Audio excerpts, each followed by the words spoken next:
Hello everybody, welcome back to more of Chaos Head Noah.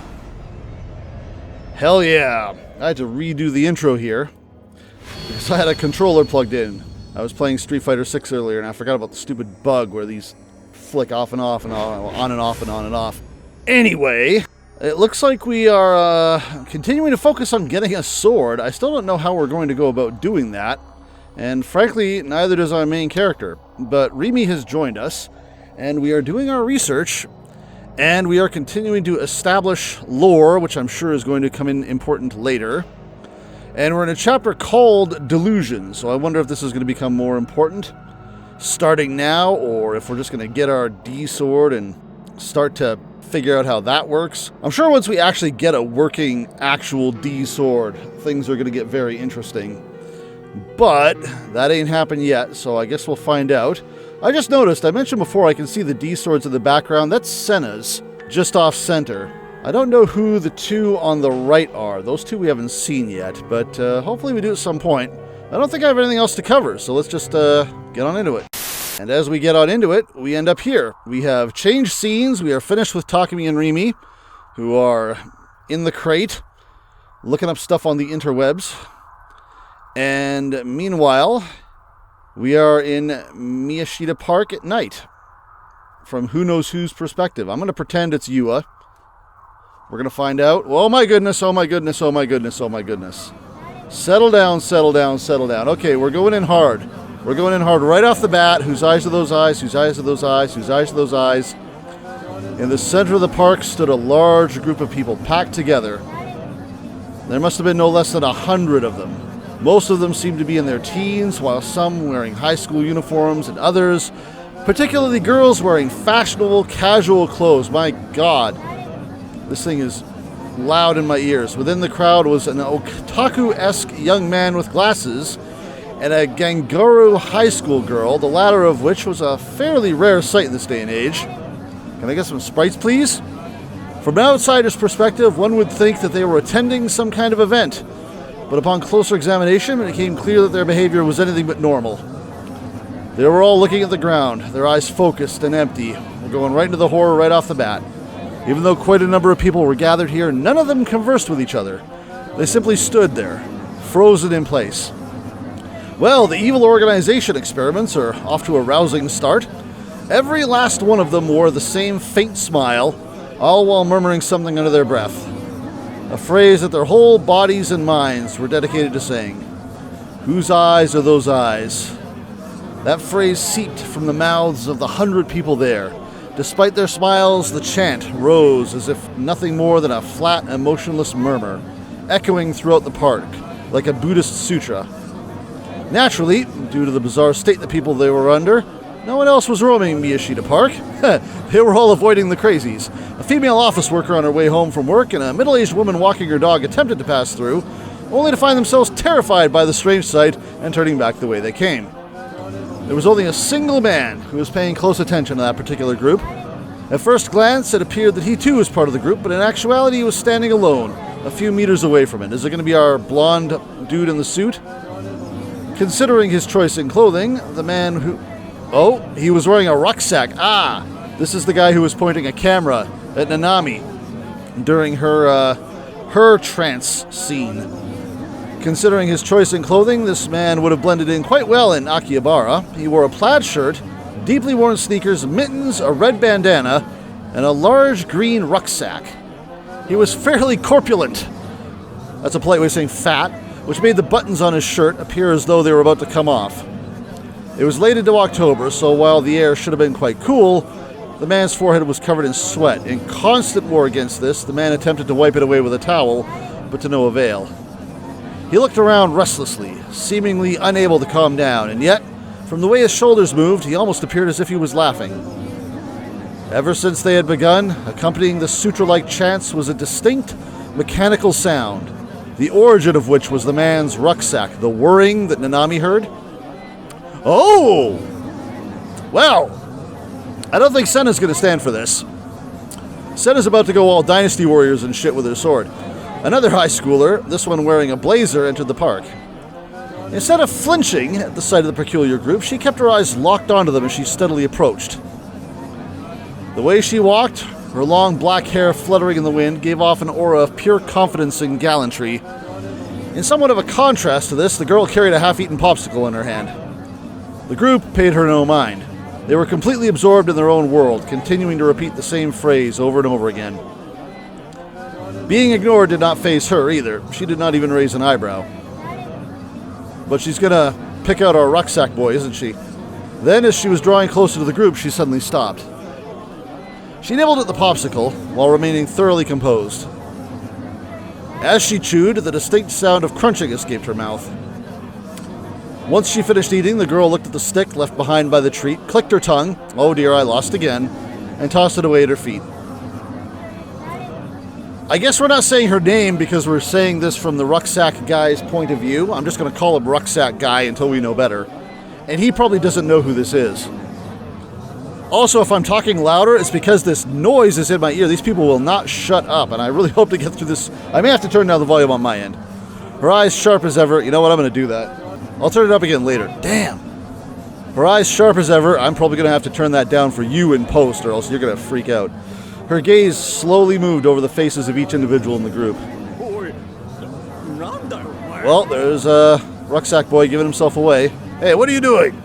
The man with the rucksack shouted at her, the girl now clearly beyond the limit of what he could ignore. Naturally, the girl, Aoi Senna, was well aware that the man had been watching her since she had arrived. Okay. She would pick up on that. With a mocking snort, she abruptly crossed her hands over each other, then straightened her arms out in front of her. That would be the sword summoning technique. Then the area between her hands warped faintly, and the vague shape of a metal rod appeared.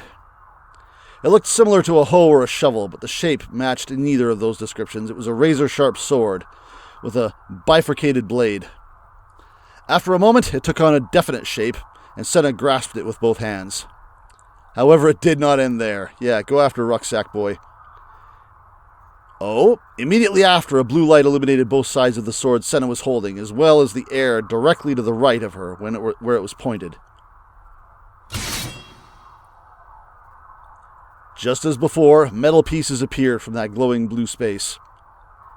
As they took shape, they noisily fused with the long blade that had appeared before them. At last, a ring formed, one from which another long trail of light streaked far to the right. The bifurcated blade traced the trail's trajectory as it came into being. Though one might have originally thought it to be a hoe or shovel, it was now clear that it had transformed into a giant sword. Okay, Rucksack, what you got to say about this? Sharp yet elegant, translucent yet destructive, sinister yet beautiful. With an overwhelming sense of presence, the sword settled in Senna's hand. The man with the rucksack showed no reaction. He simply stared at Senna with a malicious look on his face. Ah, you got one? You got one? Let's see it. I want to see your sprite, too. You've got nothing to do with this. Get out of here. He sounds like he has a goblin-ish voice, and he sounds like he has a goblin-ish description. You've got nothing to do with this. Get out of here. We'll see how long I can hang on to that voice.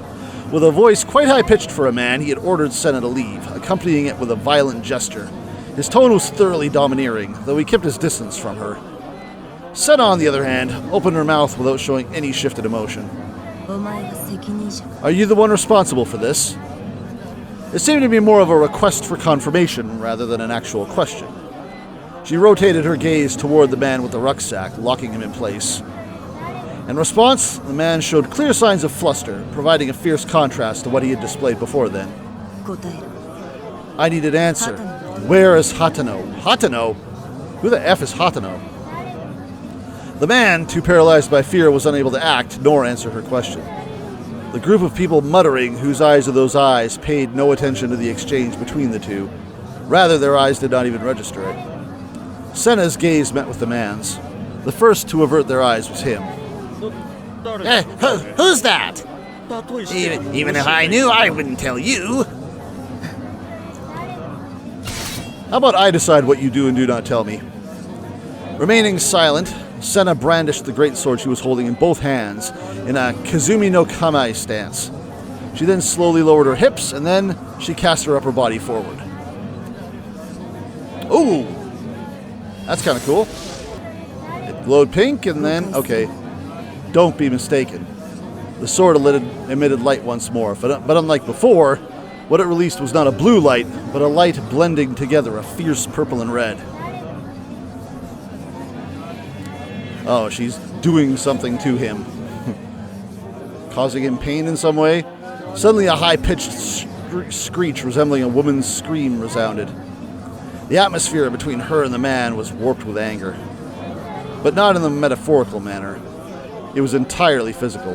The very air itself vibrated, converging toward the sword Senna was holding. The red glow of the sword became inconceivably intense to the point of dazzle. Senna took a small breath and gritted her teeth.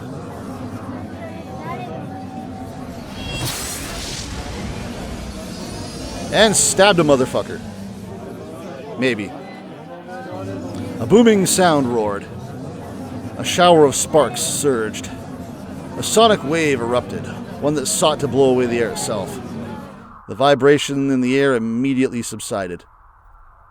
The sword, however, continued to flicker with a brilliant red glow, one reminiscent of pulsing blood. Senna slowly pointed the tip of her sword directly at the man. As one would expect, the previously indifferent group started showing signs of agitation. Bewildered, they all started running away as if they had returned to their senses. Senna paid them no mind. She simply kept her eyes locked on the single man with the rucksack. The man, who until now had shown no clear signs of fear, began to panic. He started taking a few steps back, his face turning pale. He shook his head in denial. Wait, I really don't know who that Hatano guy is. I was just told to... I said, don't be mistaken. Senna did not even remotely entertain the man's supplications. I only asked, so I didn't have to say hello. Regardless of what you said, I'd have destroyed it anyway. A fierce glitter dwelled within her eyes. The man shrieked pitifully, turned on his heel, and attempted to flee. Well, whatever's in that rucksack, kiss it goodbye. However, the group which had only just dispersed was now running away in confusion. His escape route blocked. The man, who had grown far beyond frantic, stopped dead in his tracks. And at that very moment, Senna kicked off the ground and closed the gap between her and the man's back.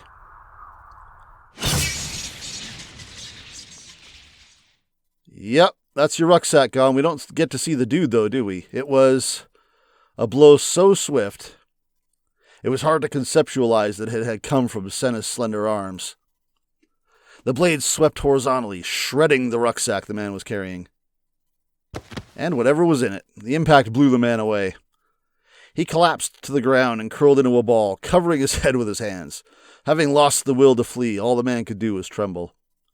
His groin was now sodden. Oh, lovely. The man having become incontinent out of fear. We needed that. Senna walked over to the man and, without paying him any mind, gazed down at the contents of the destroyed rucksack. Yes, let's get info on this. A collection of small sparks sputtered out from within, emitting a crackling sound. There was a device inside. Its shape might have originally called to mind a device one size larger than a modem, but after getting demolished by Senna's D-sword, it was now in pieces. It could no longer be of any use anymore. The deafening mechanical sound that had been coming from within the rucksack could no longer be heard. That was the worrying then. That is a lot bigger than a modem. Also Nozomi. Muttering to no one in particular, Senna's voice oozed with hatred. That's all we get? Well then. Oh yeah, also we had a fifth incident. As fall moved forward, it had gradually been getting colder outside. The fact that I'd been unable to go out in a short-sleeved shirt only a few days ago felt unreal.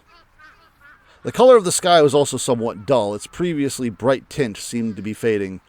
If you went to a park, you'd be able to see the vibrant autumn leaves sprouting from the trees. If, says Takumi. Not that I would ever do it. Maybe they were sucking the color from the sky. As I looked up toward the sky, I jammed my toothbrush into my mouth. The nice thing about my base was that I had no eyes on me.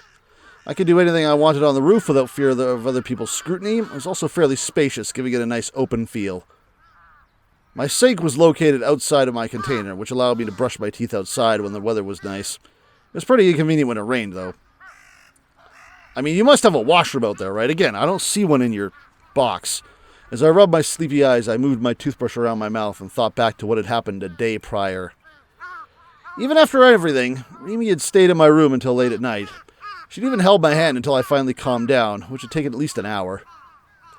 Although I should clarify that nothing had actually happened between us before she'd gone home. Two people of the opposite sex, and the same age no less, had been left all alone in a cramped room for hours on end, yet they never broached any particularly lewd topics. If I had the skills to carry out conversations like that, I would have gained normie status a long time ago. Exactly. Jesus Christ, why was I like this? The part of me that wanted this bullshit sexual gratification made me want to puke. Rimi was genuinely trying to help me, and it was as a friend, nothing more. She had already done a lot for me just by saying I'll stay by your side. That alone had made me feel leagues better. Having just that pillar of support made a tremendous difference. Despite the gut-wrenching murder of Dr. Takashita in the numbskull case, I'd found myself feeling pretty stable after the night had passed. Maybe it was because my mind was preoccupied by the patent and the trial records I'd looked up yesterday. The power to project delusions onto reality. Did such a thing really exist? Was I being targeted by Shogun because I had the power to do so? If I did have that power... A childhood memory resurfaced. Is that the bus? It was the day I hadn't been able to go on the field trip. The day where I'd been the only one not involved in a certain accident. Oh! So... Huh... So now we're wondering about the mechanics of this. Did he not get on the bus because his parents had some sort of clairvoyance into that and told him not to get on because there was going to be an accident? Or did he cause the accident? Because he was doing his little drawing and stuff. The bus had crashed and several of my classmates were injured. And Mr. Saito, my teacher, died. I remembered images of those things appearing vividly in my mind back then. I'd seen them clear as day. Had it really been just foreknowledge? So maybe we're not able to predict the future. Maybe our hallucinations and delusions are dictating the future. What if those images hadn't just been foreknowledge? What if they'd been a delusion of mine? Just like how he's been deluded. He's been wishing for someone to save him, and every time he's thought that, Rimi has just sort of been there, being like, hey, I'm here to save you. What if I'd projected that delusion onto reality? My body threatened to start trembling, so I wrapped my arms around myself in an attempt to counter it. If that's really true, then I'd be... some kind of god? Oh, also a murderer, yes. Hi, Rimi. I assume. Rimi was standing there. Despite how early in the morning it was, she was just as cheerful and energetic as ever. The moment I saw her smile, the trembling I'd been unable to fight suddenly ceased. That was odd. I used to get extremely uncomfortable whenever 3D girls were around me, but for some reason I felt at ease now that Rimi was here. We still need to have a conversation about a certain back alley. I'm just saying, that's got to come up. I'm here to pick you up. Why is your mouth hanging open like that? You're going to catch flies. He doesn't go to school every day like you do, Rimi. Oh, I understood now. According to the minimum attendance chart, I had to go to school today. I'd probably told Rimi that yesterday. Oh, you do have to go to school. Fair enough. Did you forget I was coming? Yeah, it had to be that. Because of Shogun, I'd been too afraid to go out on my own. And that was when Rimi told me I'll stay by your side. She was keeping that promise. Did you think I wouldn't actually come or something? Fishy again. What the hell does that mean? Well, sorry to disappoint, but you can't get rid of me that easily. I keep my promises. Rimi winked mischievously at me. What eroge was this? I couldn't believe a girl from my class had come to pick me up. It was a scenario I'd never expected to ever happen in real life. If she wanted to make it genuinely top tier, dear God, I'm dreading the next text box. Oh, she should have barged into my room and woken me up. That would have insta-killed me. While I cooked up idiotic delusions like that, Rimi looked up at the sky. That distant look of hers again. The winter sky looks so lifeless. Why do you think that is? Well, the sun's light is composed of 7 colors, the well-known colors of the rainbow. For those 7 colors to reach the human eye, they first have to pass through the Earth's atmosphere. I'm not sure she was looking for a literal answer, but all right. When that happens, a phenomenon called scattering occurs. To put it simply, when light collides with the particles in the atmosphere, it gets refracted in several random directions. Since it gets refracted in random directions, it results in light traveling around a lot, and that's what makes it easily observable for people. The colors that scatter the most are purple and blue. That's why the sky is blue. I was so smart, I impressed even myself sometimes. However, while my answer was based on scientific fact, Rimi's came from emotions and romanticism, of course. I'm sure it's because of how cold it's become. And now everyone just looks down at the ground. It feels like fewer people wish to see that blue than ever. We heard about that answer before, that little 30 seconds aside. Rimi's dream or someone else's about wishing for the sky. I felt like Rimi had already said something like that before, but when exactly? Ah, yeah, that's right. It was our dream of her, wasn't it? So yes, it would sound familiar. So, even when it's cold as can be, let's hold our heads up high and march onward. I quickly changed clothes, then left the Kurenai Conference Hall building with Rimi. That's where his crate is. That's the roof he's on. You're just going to hum. Okay. Going to school together. For all intents and purposes, this was some normie shit. Shogun and Yua terrified me so much I honestly wanted them to die. And I really meant that. Fucking kill yourself, both of you. And yet, thanks to them, I had been able to test out normiedom. Maybe I owed them more than I realized. I attempted to force myself to change how I felt about them, but Dr. Takashina's face resurfaced in my mind, and my good mood was instantly blown away. My doctor had been killed, and it could very well have been because of me. I can't remember the circumstance. Oh yeah, his brain got removed. What is the reasoning behind the gruesomeness of these things? Shogun had killed a doctor I knew well, all to set an example or provoke me. I was hit with a wave of pure anxiety and dread. I began to gradually fall behind Rimi. Is there a delusion coming? Am I going to get a red and blue? Looking at her diagonally now, I glanced at the back of her head. What kind of expression could she be making? She was humming. She was humming the song from the Phantasm CD I'd lent her the day prior. Her footsteps were light and bouncy. We weren't even talking, so why was she so happy? Seeing her like that, it helped alleviate my anxiety, if only a little bit. But it was probably time to be honest with myself. Why was Rimi being so nice to me? Maybe the reason lay within the memories I had with her, memories that were lost to me. Well, that's the end of that thought. Okay. When we arrived at school, I left Rimi go off on her own and made a break for the restroom. That was one of my secretly OP tactics. I felt bad since Rimi had gone out of her way to pick me up, but coming to school with a girl would make me stand out.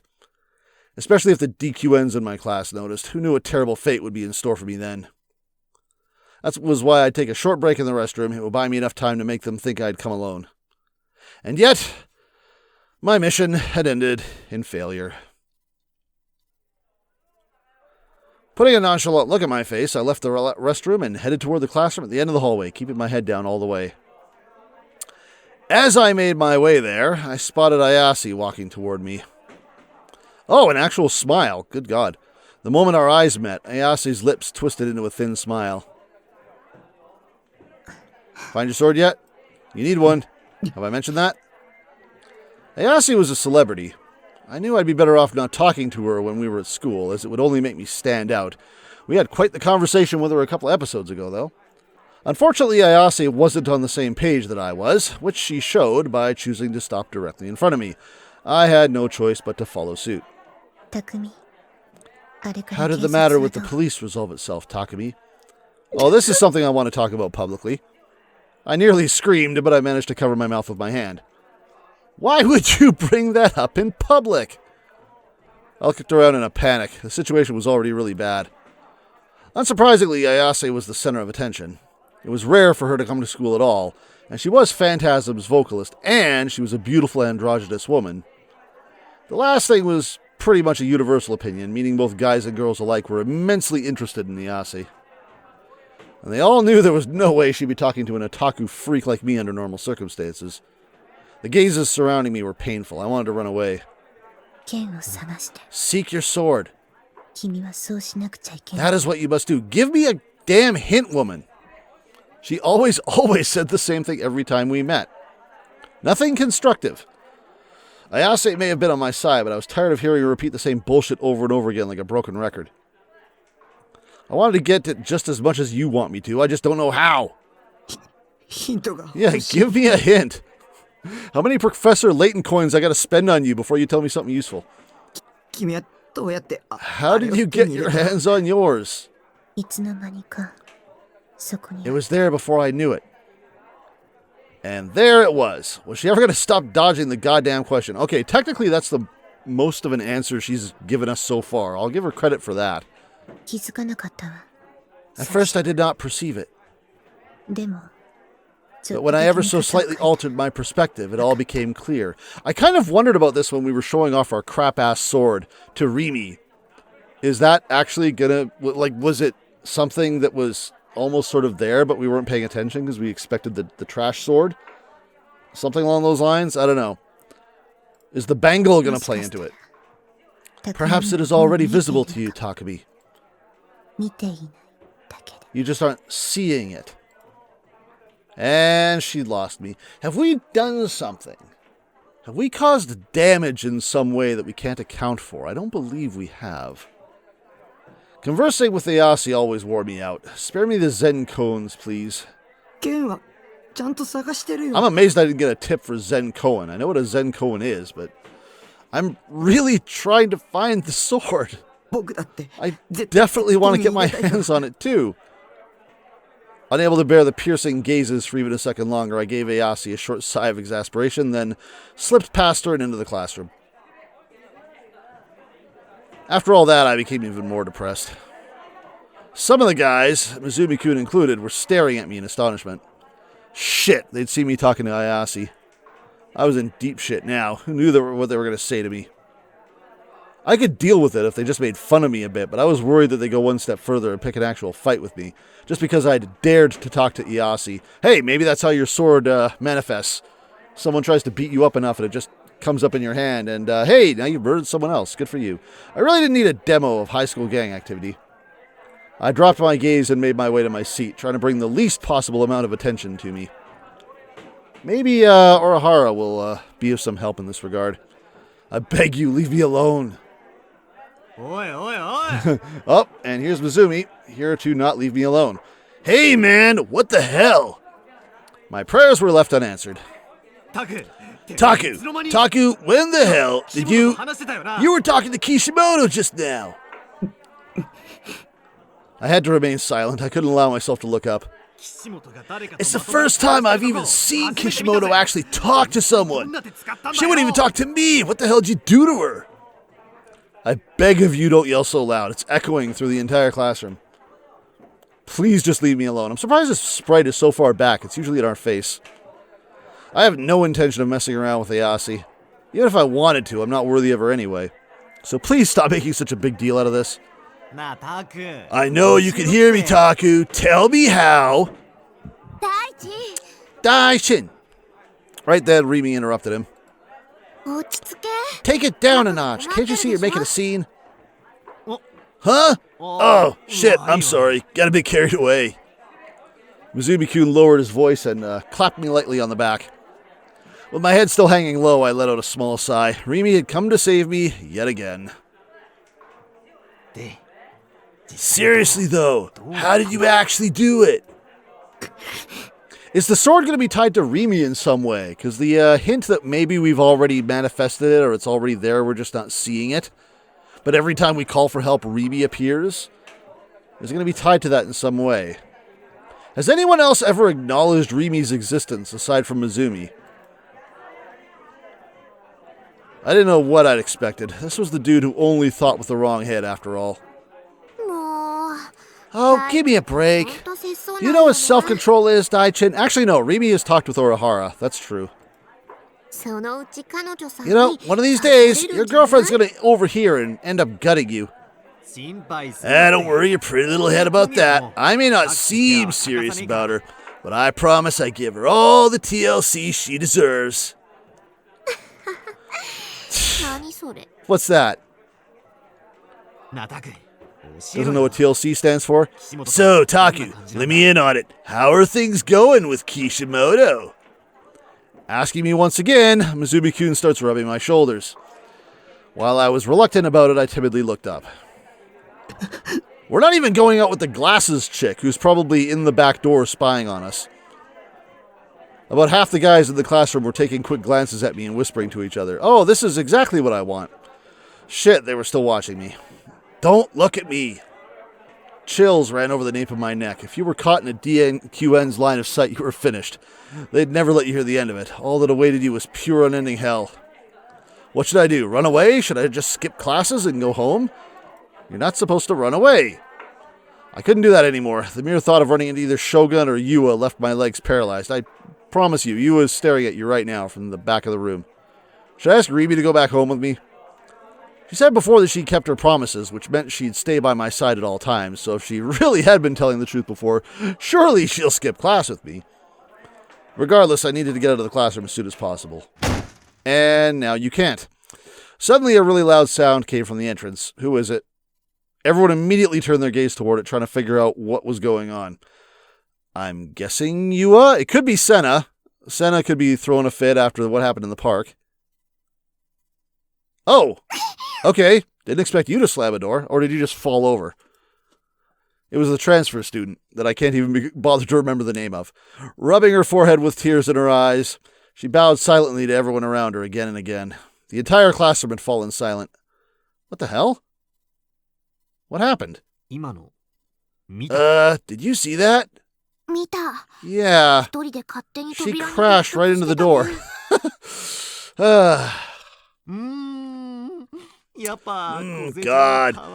Kazue-chan is so cute. And again, something sort of comes to our rescue. Is this our delusions, our wishes being granted or something? If the clumsy girl archetype actually existed IRL, she certainly fit the bill. It's funny how every single girl you know fits into an eroge stereotype. Oh no, she's crying. Is she okay? That was really, really loud. With worry in her voice, Rimi ran up to the transfer student before anyone else could. She just couldn't help herself from getting involved. What a meddler, but I guess she was just that kind. Oh shit, she beat me to it. Hey, wait, no, I'm supposed to take care of her. That's my thing. Darn it, I was late on my white knighting. Making his intentions clear, aka telling Rimi to back off, Mizumi-kun ran over to the transfer student, albeit a bit late. The transfer student running into the door ended up being a blessing in disguise. The guys that had been staring at me up until then had now shifted their attention toward her. Good job, transfer student. I'll have to thank her later. But right then, I happened to overhear what a group of girls near my desk were saying. Loud ass. What's wrong with her? She's doing this shit on purpose. Their whispers were faint, but I knew exactly what they said. Again, are you hearing things that maybe you shouldn't be, or are not being said? Oh, we're back to this guy. Gentlemen, I stand before you today to tell you of the boundless potential that exists within man's field of vision. The brain's visual centers house many nerve channels that ordinarily go unused, so I ask you all, are you familiar with dead spots? I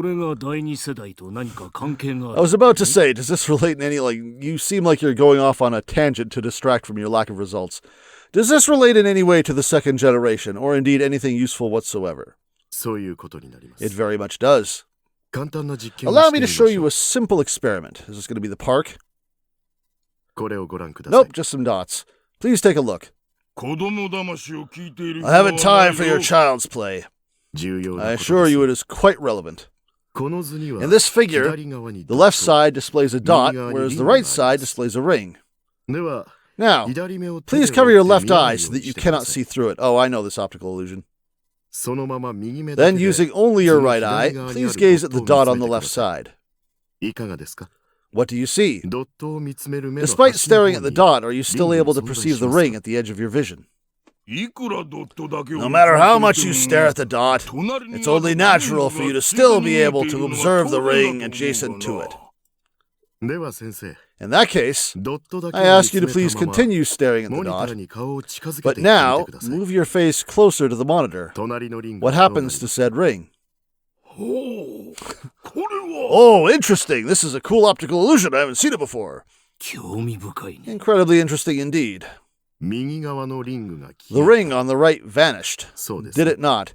You are only able to focus on a very, very small area of what you see with your eye. Like whatever you're looking at directly, you can focus on. Everything even just mildly to the side of that is technically a blur. Despite what you may surmise, this is not because of your field of vision narrowing down. Evidence against this is as follows. If you move even closer to the monitor, the ring will reappear in your field of vision. What sort of trickery is this? I saw this optical illusion on YouTube once. This is no trickery. It is one of the multitude of abilities the human eye has always possessed, yet normally goes unused. This is what we call a dead spot. It is the channel through which Noah shall produce something from nothing in the eyes of the population. Ah. Interesting idea. After class is finished, I found myself standing still at the school entrance. Twilight was beginning to encroach upon the sky, and a few crows were flying across it, flapping their wings without so much as a caw. I was waiting for Rimi. It was her turn to clean the classroom, so she was taking longer than usual. We hadn't promised to go home together today, but I was sure she would. So, waiting for that to happen, I'd been standing there for over 15 minutes. I had no idea how the day would go this morning, but I'd managed to make it through it with fairly little trouble. Mizumi-kun was so desperate to talk with the transfer student that he dropped the subject about me and Ayase entirely. I owed it all to the transfer student, really. Oh, this is our first illusion of the episode, I think. And it's about her. She's just here. Speak of the devil, there she was, passing right next to me. Okay, so she is actually here. I thought we were hallucinating her, or just thinking about her. Just constantly in pain. With a face that looked like she was about to cry, she bowed her head to me. Despite how uncomfortable I felt, I managed to nod back. I watched as she attempted to leave through the school gate, tripping over herself along the way. Once again, I thought about how small she was. She fit the lolly archetype to a T, and on top of that, she was a clumsy girl, too. I didn't know her very well, but her perfect blend of personalities made me want to shout from the rooftops. She was loaded with moe traits. And yet, she didn't seem very popular with the other girls. What people valued in others really did differ between 2D and 3D, huh? Yeah, I'm not sure the girls are into that. Hi, Rimi. Rimi hurried over to me in a half sprint. You really did wait for me. Thanks so much. Hee, did you really want to go home with me that badly? She peered into my face with a broad grin. I quickly turned away. Thanks to the setting sun, she shouldn't have noticed my face turning red. Rather than wanting to head home together, it was more like I was too scared to do it alone. I even felt paranoid just waiting alone at the gate. What if Yuo was hiding in the shadows, which she probably is? Rimi should have known that, and yet she was deliberately probing me in a teasing manner. Aw, man. Even if you didn't really mean it, I still wanted you to agree with me. In all honesty, Rimi had an unexpectedly distant look in her eyes. They shone faintly with the afterglow of the sunset. I'm really happy I can support you, Taku. Really. Yeah, thanks. You know, I thanked her at a reflex. I truly was thankful, though. Rimi had become completely irreplaceable to me. Until I found a D-sword, she was all I had to rely on. It's hinty. The text is hinty. I feel like the D-sword is actually going to be connected to Rimi in some way, in the sense that, yes, you already have it, you just don't perceive it. You're welcome. With a joyous smile, Rimi guided me away. Anyway, let's head home. I'm pretty sure she's not going to actually be the D-Sword. It's not like she's our, Bankai or something. Because we've seen her with her sword and stuff in the CG and things. That would not make a tremendous amount of consistency with the rest of what we know. But something. There's something there. Sumai Academy was in the high-end residential area of Shoto. Every house was huge, and the whole area just oozed with an air of success and affluency. Despite this being Shibuya, and still daytime at that, there were hardly any people around. It gave the area this forlorn, lonesome air. Hey, Taku. You're surprisingly popular, huh? Yeah, all the sword girls want to talk to me. She doesn't know about Senna yet, does she? I nearly died just then. What the hell was she talking about? Did you not realize that? With a chuckle, Rimi shot her index finger toward the tip of my nose. Don't point at people, it's rude, goddammit. I mean, you were with that pretty third-year girl just the other day, the one with the glasses. Oh yeah, Yua. I wouldn't say we're popular with her. That is not the word I would choose. Well... I know. You already told me yesterday. It's not anything nice. He's just been picking on you. If you knew that, then why are you... But it's not just her. Today you were talking with the Fess herself. Next up was Orihara-san. On the very morning she transferred, the first thing she did was talk to you. And after that, after all that, you now find yourself heading home with me. See? You really are a popular guy. Actually, I had been thinking about that recently. Has my life as a normie begun? Are my popular times finally here? Is it time to delete my ESO account? Stuff like that. Something that would have been absolutely unthinkable for me a month ago. Back then, I never had the chance to even talk to 3D girls, aside from Nanami. I'd always boasted about not being into 3D girls, but that was just to make myself look cool and indifferent. So Rimi was definitely onto something. Why had my encounters with girls increased with such frequency lately? It had all kicked off after that chat with Shogun. A scary thought suddenly crossed my mind. What if every single event in this past month had all been a delusion? Entirely possible, given the nature of these games. What if I'd just been having a really, really, really long dream? Yeah, we fell asleep in episode 5 and we still haven't woken up. Considering how insane everything was, I didn't think it'd be all that surprised if everything went right back to normal tomorrow. Or maybe the person controlling me had swapped out with someone else?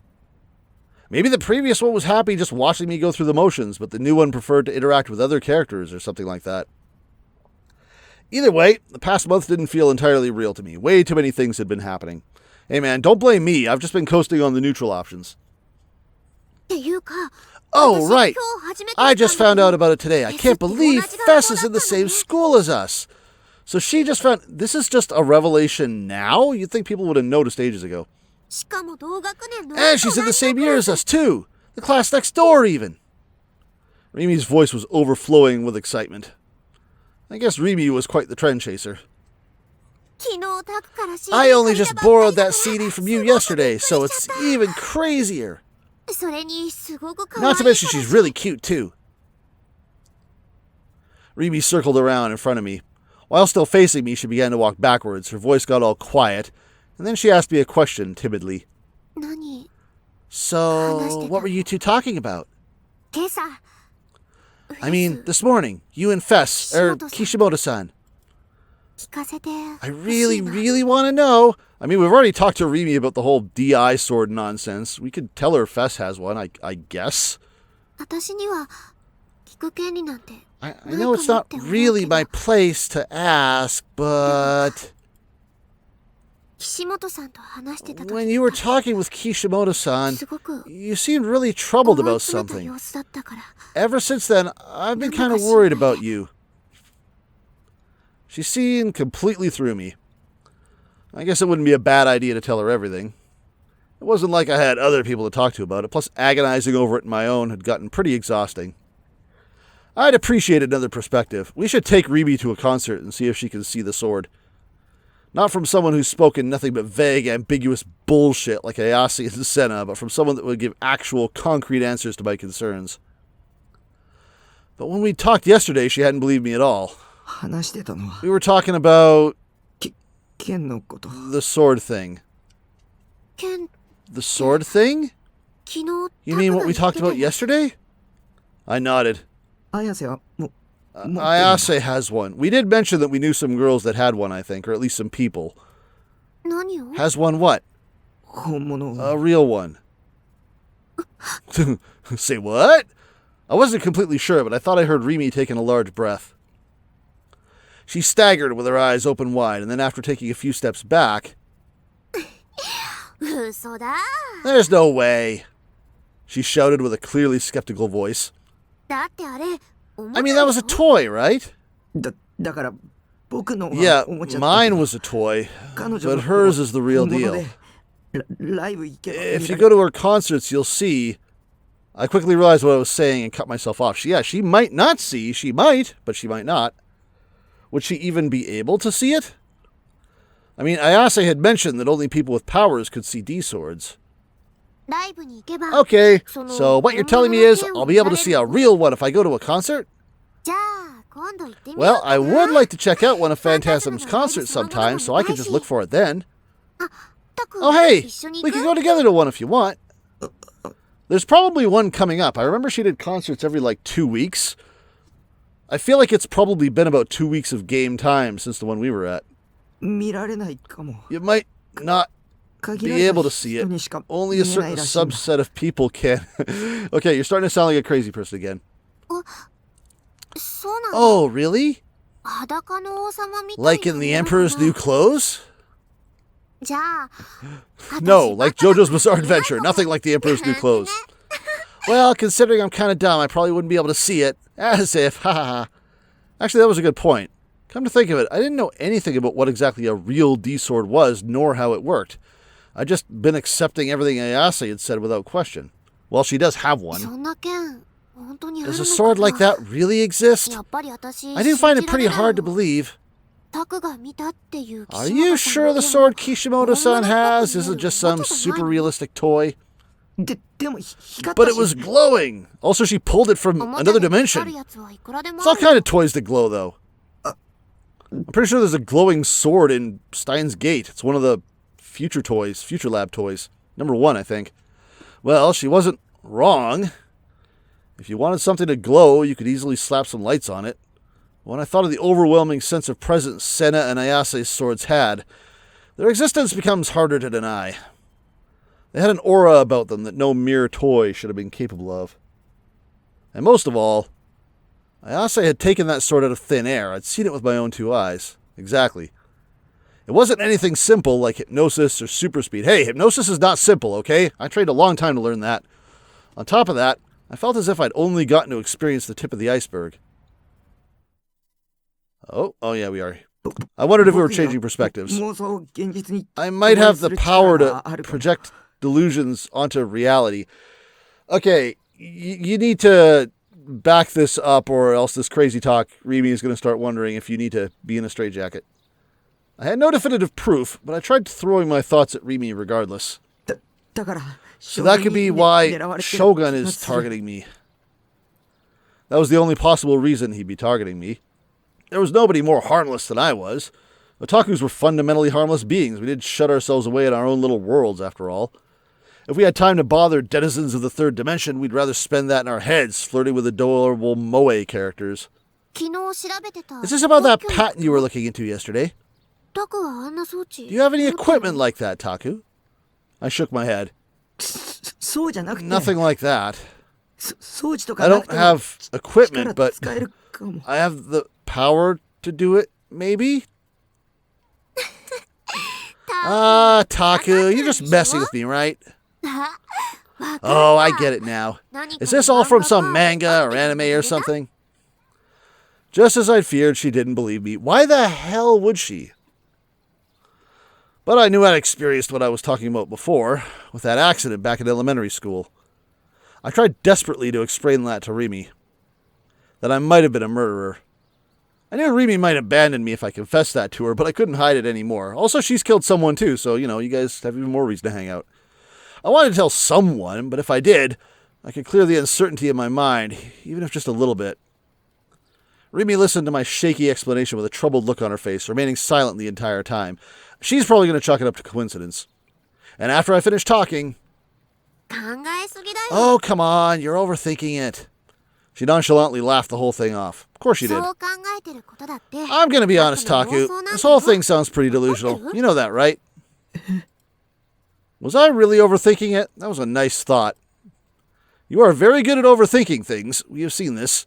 But even with that theory, the uncertainty in the depths of my mind hadn't cleared at all. What do we got? Where are we here? Have we seen this place? I feel like if Ban had an office, this is what it would look like. The smell of dust wafted through an office. An office situated on the second floor of a somewhat old building. Sunlight streamed in through the window, covering the back wall, turning the fluttering dust into that of a thin, powdery snow. The words plastered onto the window. Frisia Credit Bureau. Cast a shadow onto a nearby desk. Frisia Credit Bureau. Oh god, Frieza started a credit bureau. He's gotten out of the real estate business. 20 desks were lined up along the floor with not even a hint of a gap between them. Each one was drowned in an endless sea of documents, papers, and files. Piles stacked so high they looked to be on the verge of collapsing. From an outsider's point of view, it looked far more like a publishing company than a credit bureau. Most of the desks lacked denizens. There were only around 5 to 6 people at best. As for why that was, the obvious conclusion would be that it was a Saturday, but this was by no means the answer. This was made evident by the whiteboard stuck to the wall near the entrance, its schedule densely packed with tasks and projects. Nearing the end of his lunch break, "Hey!" I called it. Ban Yazuji opened the door to the private investigation company. Open the door to the private investigation company? Is this a credit bureau or an investigation company? He entered without so much as a knock, yet none of the workers seemed to bat an eye. Continuing to act as if he belonged there, Ban gave a quick "how's it going" and headed toward the desk at the back of the room. In it sat a robust-looking woman hunched over her laptop. Did we get to see the sprite for the robust-looking woman? Oh, Momo-chan. Hey there, Momo-chan. I gotta remember the Columbo voice. Hey there, Momo-chan. Working hard or hardly working? Oh, hey, she does get a sprite. In response, the woman continued staring at her monitor with a weary expression. Her name was Momose Katsuko, and she was the president of Frieza. I'm going to call it Frieza, even though it says Freezia. She was the president of Frieza. Momose Katsuko. Oh, look who's back. Yep, I'm still kicking. Any new tidbits on New Gen? My word, I'm a busy woman here, Ban-chan. To say that I have a lot on my plate would be an understatement. Small businesses like mine have to make sacrifices, and that includes our Saturdays. Don't make me crabbier than I already am. I have to go to work tomorrow, too. Tomorrow's a Sunday. For me, right now. Momose finally raised her head. She placed a hand on her forehead, and upon seeing Ban's grinning face, lightly shook her head. How many times have I told you that this isn't some secret police organization or subsidiary thereof? I'm sure you think you could just storm in here and mine us for all the information we've got, but I'm not running a charity here. If you have the free time to spend coming here, spend it on your own investigations, Mr. Civil Servant. Alternatively, you could actually pay the retaining fee. If you'd rather do that, please take an appointment sheet from Miho-chan at your earliest convenience. The big cheese has got bite. Come on, we're friends here. In spite of Momose's sharp remarks, Ben didn't show a hint of concern. He simply fanned himself with his distinctive handheld fan, remaining aloof as he could be. To think I'd be treated like this, even after I helped get this place off the ground when it opened up. You're breaking my heart. Oh, for goodness sakes, Ban-chan. How many more years are you going to keep holding that over my head? I swear, if someone gives you an inch and you take a mile. Well, you got me there. Fine, I yield. How's this for a retaining fee? Ban slowly pulled out a plastic bag with the name of a nearby Japanese-style confectionery store on it. Oh, you... Well, why didn't you just open with that, you silly goose? Appreciate it as always. Mio-chan, would you be a dear and make us some tea? Her attitude having undergone a swift, stark change, Momose clearly examined the contents of the bag Ban had handed to her. Oh my, chestnut yokan. I suppose they are in season now, aren't they? And I didn't even have to ask. Ban-chan, what are you still standing around for? Come on, sit down already. Oh, why thank you. Oh, right up in the camera. Sitting here with me. Ban gave a wry smile, took a chair from the closest desk, and seated himself beside Momose. The clerical lady Momose had called for before brought over 2 steaming cups of tea. So, got any new tidbits on New Gen? Oh, hold your horses now. Momose carefully unwrapped the chestnut yokan, folded up the wrapper, and set it beside her PC. She then hurriedly devoured the first of the sweet treats. Japanese-style treats were her greatest weakness. They were a necessary offering for Ban to bring every time he came for information. With his soft grubfish. Now, I might not be the one to talk here, but have you thought about slimming down recently? There's a whole bunch of diets out there. Otherwise, you might never find yourself a husband before you shrivel up completely. You're right. You're not one to talk. Besides, I'm long past the age where I'd still be on the market. With a shrug of her shoulders, Momose took a sip from her tea, then turned to face Ban. You realize another New Gen case happened, right? Should you really be skipping out on work right now? All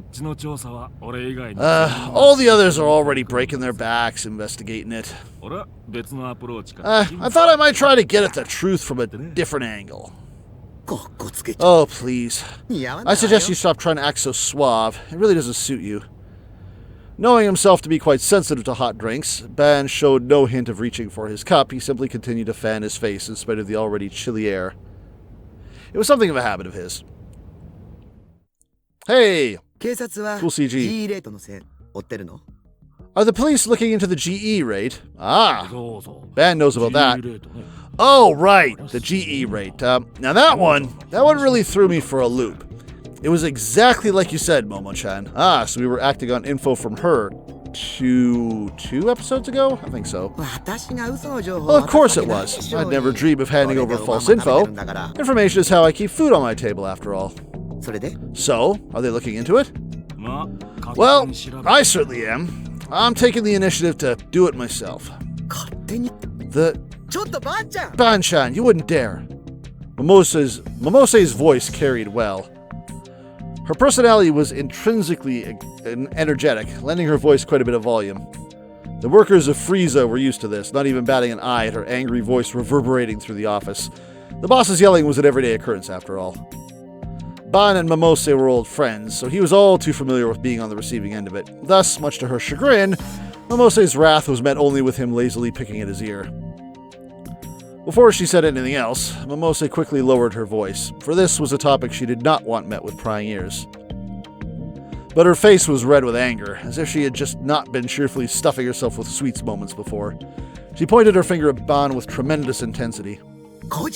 Didn't I make it absolutely clear that following that lead on your own would be dangerous? Politics, religion, and business. Do you have any idea how deeply rooted it is in all three? You should know all too well what happened to Professor Ota after he gave that GE rating lecture on TV. Oh dear. Oh ho, so, Professor Ota, if I'm not mistaken, was the third victim. I remember because every time someone says Ota, it reminds me of that brat from AI the Somnium Files. But that was Professor Ota, wasn't it? I forget his last name. Does that mean Takashina was targeted for some reason? Not because he knows us or that we know him, but maybe he was doing some sort of research and work on his own about that? Because we know he's connected to it slightly-ish. Yeah, he was killed in the crucifixion. This isn't the first time you've told me. Yep, just like Psy'Min Sezz. Number 3. And it won't be the last either. I keep on saying it until you get it through that thick skull of yours. You always ignore my warnings. And I am always the one to clean up your mess. I'm fed up with it. Now, simmer down. That tea's getting cold. Why not have a sip and cool off along with it? Ignoring both Ban and her tea, Momose tossed a second chestnut yokan into her mouth in a huff. This really isn't something to get all worked up about. Besides, Sue is helping me out, to an extent. As things are, convincing the head honchos up top about something as outlandish as GE rates ain't easy. I acknowledge that Sua-chan is both capable and reliable, but so help me if you overwork the poor boy. Since when were you looking out for him? Testing out what it's like to be a mother hen? No, I just can't have you getting him all wrapped up in your mad schemes, Ban-chan. He's got a bright future ahead of him, and I won't let you squander that. All right, fair enough. With a shrug of resignation, Ban took a testing sip of his tea, only to immediately grimace. It was still too hot. Now, be honest with me, though. Is it really possible for biorhythms to make people go insane, to drive them to murder? I've already explained this to you. Actually, I can't claim to fully understand it myself. Does it have something to do with your specialty, EM waves? She has a specialty, and her specialty is EM waves? The hell? Momose let out a sigh, then in contrast to Ban, composedly sipped at her tea. You're familiar with how nights with a full moon often have more cases occur in them, yes? Somewhat. A vast influx of incidents and accidents would always occur on the night of a full moon. This was no urban legend either. One need only glance at the Tokyo Metropolitan Police's statistical records to know that. And what do you think would happen if the biorhythm curve increased by a power greater than a full moon? More stimulation? Yeah? That's all? Shibuya is a special city, I mentioned that, yes? When the GE rate gets high, the biorhythm curve increases. What's more, the increase far exceeds the effects of a full moon night. To be precise, it's approximately 6,800 times more intense. Damn! That number ain't all that easy to visualize. It's in a completely different ballpark. Think of it like that. So, why is it happening now? I imagine it's because of what Professor Ota had said before he was killed, how the GE rate has been rapidly increasing over the past half year. Though that should be impossible, as long as there aren't any massive changes in the Earth's strata, that is. Changes, eh? Like, what? You'd need enough energy for a volcano to erupt in Scramble Crossing. A volcano? That's strong. At least. That's the only way to explain how the GE rate got like it is now. And the professor that tried to bring this to the world's attention was killed as a part of New Gen. Did you hear about on the day prior to the incident, the TV show the professor was supposed to appear on was suddenly cancelled? That's so. An acquaintance of mine overheard a conversation between a few workers at MHK. There ain't many folks out there that can twist the arm of a show broadcasted by the state. Surely that narrows it down. These guys talk too slow. I don't know. I'm not familiar with the details. If I was, I would have gone after whoever was behind it a long time ago. Ban leaned forward, intrigued. I've gotten a pretty good idea where this is going. Given the circumstances, I ought to hear it.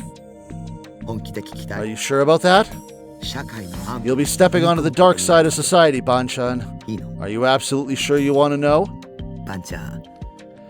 You might even get fired. As long as I can catch the culprit behind these New Gen cases, I don't really care where I end up. Is this guy... Aren't they pressuring him to retire all the time anyway? Well, I'll think about what to do after I hear you out. Sipping her tea, Momose tapped away at her laptop keyboard with her free hand. Displayed on the screen was a single document. It contained a list of information Momose had personally looked into. The Meiwa Party. Momo-chan. You gotta be kidding me here. I was sure the opposition party's name would come up at some point. But here? Ben groaned in utter exasperation. Yet, despite his smile, his eyes showed not even a hint of one. All they housed now was the cold, discerning gaze of a detective.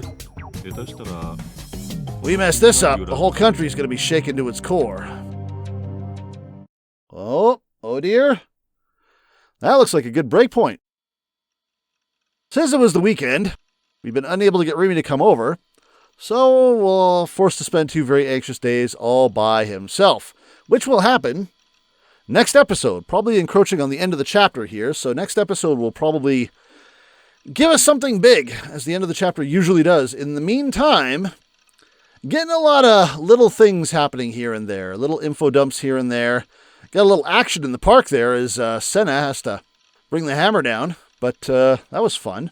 We're getting closer and closer to something, who the hell knows what, but yeah. Lots to think about here. Again, we're finding out more about why maybe the 3rd incident happened. Gives me ideas about why the 5th incident occurred. Getting closer and closer to our own D sword, I assume, but yeah, I'm just musing here. Lots to think over. I hope you think it over too. I hope you see you next time, because I'm sure you want to find out what happens next as much as I do. Take care. I'll see you then. Bye-bye.